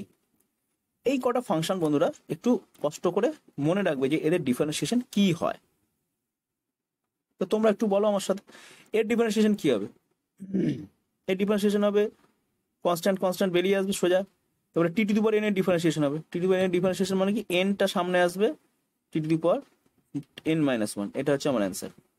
এবার এইটার ডিফারেন্সিয়েশন কি হবে? সি কনস্ট্যান্টের মধ্যে বেরিয়ে চলে আসবে, ই টু দি পাওয়ার এন টি রয়েছে, তাহলে ডিফারেন্সিয়েশন করলে ই টু দি পাওয়ার এন টি হবে, কিন্তু সামনে একটা এন চলে আসবে, right? C to the power c log t, c constant লগের মধ্যে বেরিয়ে আসবে, লগ টি ডিফারেন্সিয়েশন করলে 1/t আসে, তাহলে সি ইন্টু 1/t, এটা অ্যান্সার। সি সাইন টি, সি এর মধ্যে বেরিয়ে চলে আসবে, সাইন এন টি থাকলে এটা কস এন টি হয় তোরে, আর সামনে একটা এন চলে আসে। এবারে সি কস টি রয়েছে, সি এর মধ্যে বেরিয়ে আসবে কনস্ট্যান্টটা, কসের জায়গায় কি হবে? মাইনাস সাইন এন টি হবে, রাইট? এবং সামনে একটা এন আসবে, তো এটা মাইনাসটা দিয়ে গুণ হয়ে minus N into C sine N T. এই হচ্ছে আমাদের অ্যান্সার আসবে। এবার বন্ধুরা একটা অ্যাপ্লিকেশন করা যাক। বলা আছে যে একটা পার্টিকেল ও ডিসপ্লেসমেন্ট এস টাইমের সাথে সাথে এইভাবে রিলেটেড, 2 + 3t²। ডিসপ্লেসমেন্টটা টাইমের সাথে সাথে ঠিক এইভাবে রিলেটেড। তো এবার প্রশ্ন করা হচ্ছে যে এই পার্টিকুলার ভেলোসিটি কত হবে অ্যাট t = 3 সেকেন্ডে। t = 3 সেকেন্ডে পার্টিকুলার ভেলোসিটি কি হবে সেটা জিজ্ঞেস করা হয়েছে। রিলেশন হচ্ছে এইটা। তো আমি কি করে প্রবলেমটা সলভ করবো? তো ভেলোসিটি যখন বার করতে দিচ্ছি, আমরা জানি ভেলোসিটি v হচ্ছে rate of change of displacement with respect to time, তাহলে করতে হবে কি ds dt, তাই তো? তা ds dt কত হচ্ছে? ddt অফ s এর ভ্যালু কত? 2 + 3t² তো এখন আমি করব কি করে অঙ্কটা? প্রথমে আমরা খুব সিম্পল, প্রথমে হচ্ছে ডি ডিটি অফ 2 প্লাস, এবার ডিডি অফ 2 হয়ে গেল, প্লাসটার উপর দিয়ে চলে গেল, প্রথমে এটার উপর অপারেট করলো, প্লাসটাকে পেরিয়ে এবারে এটার উপর অপারেট করলো। এটার উপর অপারেট করতে গেলে কি হবে? D d t of 3t²। তোমরা নিজেরাই করতে পারবে। ডিডিটি অফ 2 তো কনস্ট্যান্ট, এটা তো হয় না ডিফারেন্সিয়েশন, তাহলে 0 হবে। এটা কি হতে হবে? 3 এর মতো বেরিয়ে আসবে কনস্ট্যান্ট যেহেতু। t² জন্য 2টা প্রথমে আসবে, তারপরে t⁻²⁻1 এটা আসবে। তো আলটিমেটলি এর উত্তরটা কত আসছে? 6t। তাহলে ভেলোসিটি চলে আসছে দেখো 6t। এবার তোমার জিজ্ঞেস করছে at t = 3 সেকেন্ড ভেলোসিটি কত? তাহলে v = 6t, 6 × t = 3 মানে 18 মিটার পার সেকেন্ড। দেখো যে কোনো একটা ইনস্ট্যান্টে, অ্যাট এনি ইনস্ট্যান্ট আমি কিন্তু ভেলোসিটি ক্যালকুলেট করে ফেললাম, রাইট? তো বন্ধুরা এবার এই গ্রাফটা দেখো, এখানে আমাদের কোশ্চেন ছিল যে আমাদের কোশ্চেন ছিল যে কিউ পয়েন্টে ইনস্ট্যান্টেনিয়াস ভেলোসিটি কত, অর্থাৎ যখন টাইমটা t1 তখন ইনস্ট্যান্টেনিয়াস ভেলোসিটি কত। তখন আমাকে বলেছিলাম যে এইভাবে ট্যানজেন্টালে অ্যাঙ্গেল যা আসবে তার ট্যান বার করলে ভেলোসিটি আসবে। এবং এটা করা খুব কঠিন, খুব ঝামেলার কাজ বলে আমরা শিখে নিলাম একটা পদ্ধতি যেখানে ইনস্ট্যান্টেনিয়াস ভেলোসিটি আমি বের করতে পারছি, কিন্তু ট্যানজেন্টটা আনতে হচ্ছে না। সেটা কি করছি না, আমরা জাস্ট এইভাবে ডিফারেন্সিয়েট করে দিচ্ছি। খুব সুন্দরভাবে আমরা সেই ট্যানজেন্টেরই ভ্যালু বার করে ফেলেছি, কিন্তু বাই ইউজিং ডিফারেন্সিয়েশন আমরা এটা করলাম। আশা করি এই এক্সাম্পলটা তোমাদের অনেকটা বুঝতে সাহায্য করবে। তো বন্ধুরা আর একটা এক্সাম্পল করি। তো এখানে বলে দেওয়া আছে যে একটা পার্টিকুলার ভেলোসিটি v, সেটা বলছে v = 80 না, এটা ভ্যালু দিয়েই বলি। v = মনে করো t + 2t², ওকে, প্লাস 3t। ভেলোসিটিটা এরকম রয়েছে 3t³। পার্টিকুলার ভেলোসিটি ঠিক এইভাবে চেঞ্জ হচ্ছে টাইমের সাথে সাথে। ভেলোসিটি এইভাবে চেঞ্জ হচ্ছে, মানে টাইমের ভ্যালু আমি বিভিন্ন রকম বসালে ভেলোসিটিও চেঞ্জ হয়ে যাবে। বুঝতেই পারছো যে টাইম যত বাড়বে ভেলোসিটি ভয়ানকভাবে বাড়বে, ভেলোসিটিও বাড়বে, অর্থাৎ টাইমের সাথে সাথে ভেলোসিটি বাড়বে, মানে অ্যাক্সিলারেশন আছে। তো হ্যাঁ বন্ধুরা, এবার অ্যাক্সিলারেশন কত সেটা তোমায় ক্যালকুলেট করতে দিচ্ছে, যে ফাইন্ড অ্যাক্সিলারেশন। তো আমরা কি করে অ্যাক্সিলারেশন বার করবো? আমরা জানি যে অ্যাক্সিলারেশন a = dv/dt, টাইমের রেসপেক্টে ডিফারেন্সিয়েশন। তার মানেই হচ্ছে বন্ধুরা ddt অফ v এর ভ্যালু কত? t + 2t² + 3t³। তো বন্ধুরা প্রথমে ddt অফ t হবে, তারপরে কি হবে? 2 এর মধ্যে বেরিয়ে চলে আসবে, ddt অফ t² হবে। তারপরে কি হবে? 3 এর মধ্যে বেরিয়ে আসবে, ddt অফ t³ হবে, রাইট? এইবারে দেখো ddt অফ t মানে কি? t মানে t⁻1 আছে, তো তাহলে 1টা সামনে আসবে, t⁻1 - 1 আসবে, তারপর t⁻0, দ্যাট ইজ 1। এই জিনিসটা পুরো 1 হয়ে গেল, অর্থাৎ ddt অফ t মানে এখানে যা থাকবে এখানেও যদি তাই থাকে, তাহলে উত্তর কি আসবে? উত্তর আসবে 1 প্লাস। তো এখানে কি আছে বন্ধুরা? 2 তো বেরিয়ে এলো। এবার ddt অফ t² মানে এই 2টা প্রথমে আসবে, t⁻2 - 1, দ্যাট ইজ 1। তাহলে এটা কত আসছে বন্ধুরা? এটা আসছে 4t, এটা আসছে 4t। এবার প্লাস এটা কত আসবে বন্ধুরা? 3 তো আছেই আগে থেকে, 2⁻3 আছে, তার মানে কত আসবে না 3t², ঠিক আছে? ddt অফ t মানে 3t², তার মানে 9t² আসছে আমার অ্যান্সার।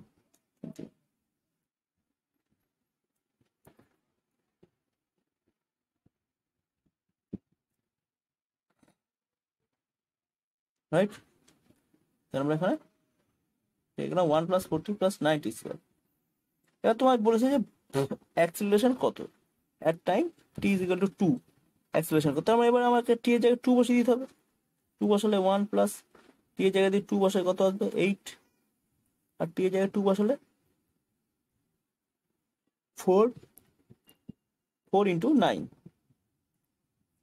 36। তো এই হচ্ছে আমাদের অ্যান্সার।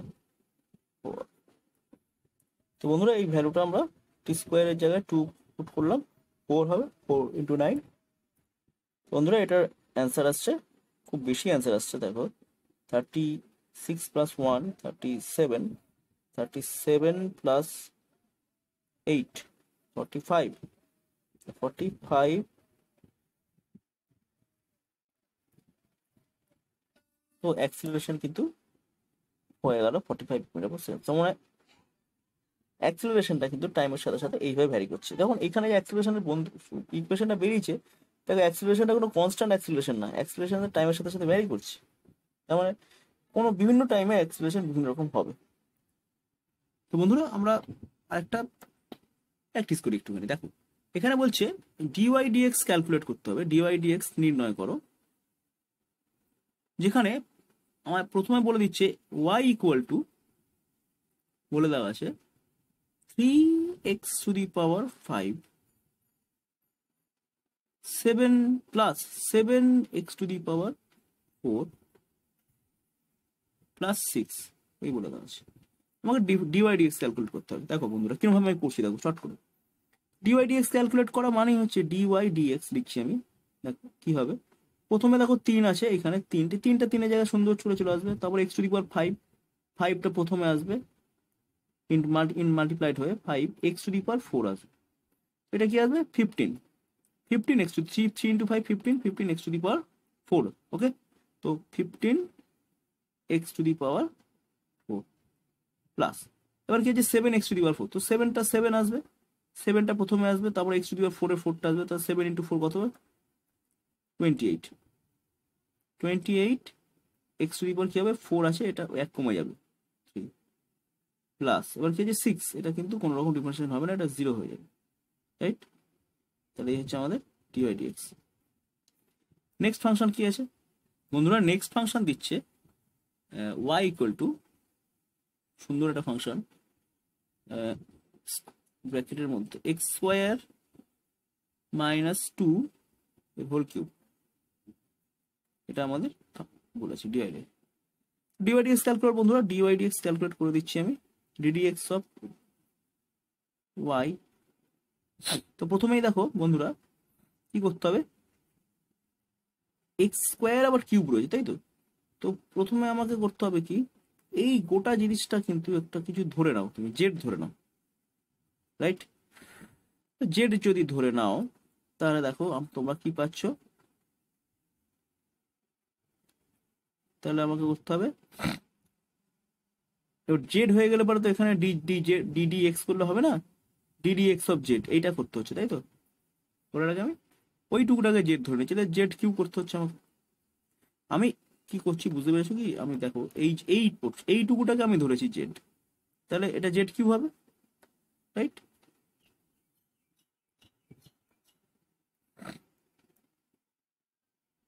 কিন্তু খেয়াল করে দেখো এইখানে কিন্তু এক্স রয়েছে, তো এক্স কে দিয়ে কি করে ডিফারেন্সিয়েট করা যাবে, তাই না?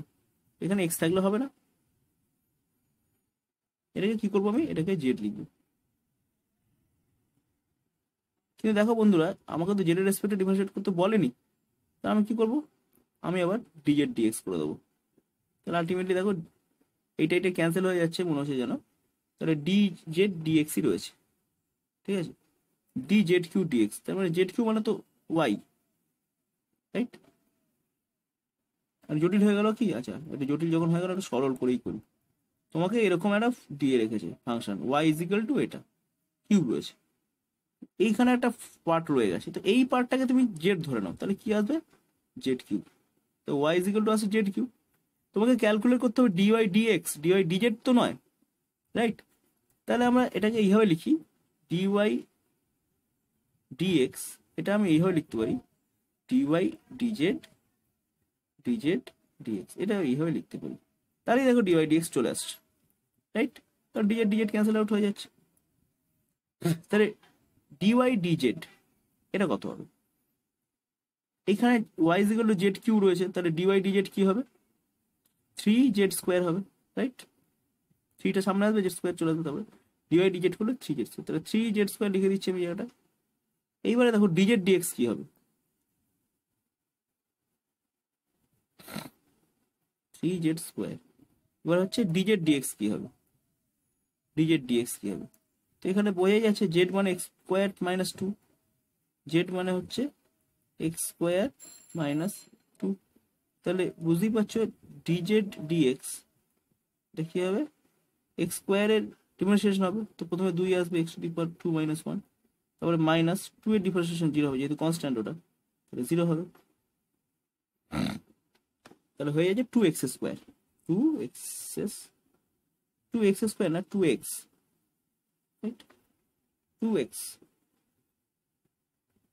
তাহলে ডিজেড ডিএক্স হয়ে যাচ্ছে 2x, রাইট। তাহলে আমার উত্তর কি আসছে, আমরা জেড এর ভ্যালুটা বসিয়ে দিতে পারি, 3x square minus 2 into 2x, এটা হচ্ছে আমাদের value. 6 into 6x into x square minus 2, এটা হচ্ছে আমাদের ভ্যালু। আশা করি বুঝতে পেরেছি। 6x into x square minus 2। বন্ধুরা এখানে ফাংশন দেওয়া আছে y is equal to root over x, root over x মানে হচ্ছে x to the power half. তো ডিওয়াই ডিএক্স ক্যালকুলেট করতে দিয়েছে, ডিওয়াই ডিএক্স যদি ক্যালকুলেট করতেই হয় তো টু দি পাওয়ার হাফটা আগে চলে আসবে, হাফ আগে আসবে, এক্স টু দি পাওয়ার কি হবে হাফ মাইনাস 1, এটা হাফ মাইনাস 1, তাহলে half x to the power minus half, minus half মানে কি 1 বাই এক্স, তার মাইনাস হাফ আছে 1/2 x to the power half, that is 1/2 root x. Okay, 1/2 root x, x এর half মানে root over, হয়ে গেল answer আমাদের। ওকে বন্ধুরা, এবারে ধরো এটা ঝামেলার দিয়ে দেওয়া আছে কিরকম না, তখন দুটো আলাদা আলাদা ফাংশনের গুণ আছে। ধরো একটা ফাংশন হচ্ছে এক্স কিউব, ওকে, আর একটা ফাংশন হচ্ছে ই টু দি পাওয়ার এক্স। দুটো আলাদা আলাদা ফাংশন আছে, দুটো আলাদা আলাদা ফাংশনের ডিফারেন্সিয়েশনের নিয়মও আলাদা। এখন আমি কি করে ডিফারেন্সিয়েট করব, ঠিক আছে। তো এইটা হচ্ছে জানতে গেলে তোমাকে একটা ফর্মুলা তোমাকে ইউজ করতে হবে। এই ফর্মুলা না বলে বলা যায়, আমি বলছি ধরো ধরো ডিডিএক্স অফ ওয়াই করতে হবে, তার মানে ডিডিএক্স অফ কি করতে হবে, x cube E to the power x. তো নিয়ম হচ্ছে বন্ধুরা, প্রথমে যে কোনো একটা ফাংশনকে আমি কনস্ট্যান্ট ধরে নেবো, ধরো এক্স কিউবটাকে কনস্ট্যান্ট ধরে নেবো, তাহলে এক্স কিউব কিছু করলাম না, ddx of e to the power x এর উপর আমি ডিফারেন্সিয়েট করে দিলাম। এরপরে হচ্ছে প্লাস দিয়ে ই টু দি পাওয়ার এক্স কে আমি কিছু করবো না, কিন্তু ডিডিএক্স অফ এক্স কিউবকে আমি ডিফারেন্সিয়েট করবো, রাইট। তো এবার যা অ্যান্সার আসবে সেটাই হচ্ছে আমাদের অ্যান্সার। তো e to the power x মানেই এখানে ই টু দি পাওয়ার এক্সই আছে অ্যান্সার, তাহলে e to the power x into x cube, okay, plus e to the power x মানে ই টু দি পাওয়ার এক্সই থাকলো, এটা মানে কি 3টা আগে আসবে, তারপরে আচ্ছা এখানে 3টা না দিয়ে আমি এখানে 3 দিই, ইন্টু 3x স্কোয়ার আসবে, রাইট। তো এই হচ্ছে আমাদের অ্যান্সার, যদি দুটো ভেরিয়েবলে এইভাবে প্রোডাক্ট করা থাকে তাহলে আমার ডিফারেন্সিয়েশন এইভাবে হবে। প্রথমে যে কোনো একটা প্রোডাক্টকে আমরা কনস্ট্যান্ট ধরবো, বাকিটা ডিফারেন্সিয়েট করবো, প্লাস দিয়ে যেটাকে আগেরবার ডিফারেন্সিয়েট করছিলাম সেটাকে কনস্ট্যান্ট ধরে বাকিটা ডিফারেন্সিয়েশন করবো। ওকে বন্ধুরা, আমরা আরেকটা এক্সাম্পল আমরা দিচ্ছি। ধরো তোমাদের রয়েছে y ইজ ইকাল টু মনে করো, বা क्या বলবে y ইজ ইকাল টু তুমি মনে করো রয়েছে e two the power x sin x। দু রকমের ফাংশন রয়েছে, দুটো ফাংশন আলাদা আলাদা ধরন। তো কি করতে হবে, ডিওয়াই ডিএক্স করতে গেলে প্রথমে ই টু দি পাওয়ার এক্সটাকে কনস্ট্যান্ট রাখো, দিয়ে সাইন এর ডিওয়াই ডিএক্স করো, সাইন এর ডিওয়াই ডিএক্স হচ্ছে cos x, ঠিক আছে। এইবারে তুমি প্লাস দাও, সাইন এক্সটাকে চুপচাপ ধরে রাখো, কিছু করো না, e to the power x কে ডিফারেন্সিয়েশন করো, তো e to the power x এর differentiation e to the power এক্সই হয়, রাইট। এই হচ্ছে আমাদের অ্যান্সার। তো বন্ধুরা, আমরা এখানে চেষ্টা করলাম যাতে ডিফারেন্সিয়েশনটা তোমাদের সরগর হয়। আশা করি ডিফারেন্সিয়েশন ব্যাপারটা এবার সরগর হবে এবং তোমরা নিজেরা অনেক কিছু ডিফারেন্সিয়েট করতে শিখবে। এবং একমাত্রিক গতিবিদ্যার যে অঙ্কগুলো ডিফারেন্সিয়েশন ইউজ করে করা আছে সেগুলো তোমরা আশা করি এইবারে করতে পারবে। তো আশা করি এই ভিডিওটা খুব মন দিয়ে দেখেছো এবং স্কিপ না করে দেখেছো। বন্ধুরা অবশ্যই চ্যানেলটা সাবস্ক্রাইব করে রাখো, কারণ এর পরের যে ভিডিও আসছে এটা ওয়ান ডাইমেনশনাল মোশনের উপরেই একটা সুন্দর ভিডিও আসছে, সেটা তোমরা অবশ্যই সাবস্ক্রাইব করে রাখো, নইলে নোটিফিকেশন তোমরা মিস করে যাবে। তো স্টুডেন্টস, আবার তোমাদের সাথে দেখা হচ্ছে। বাই।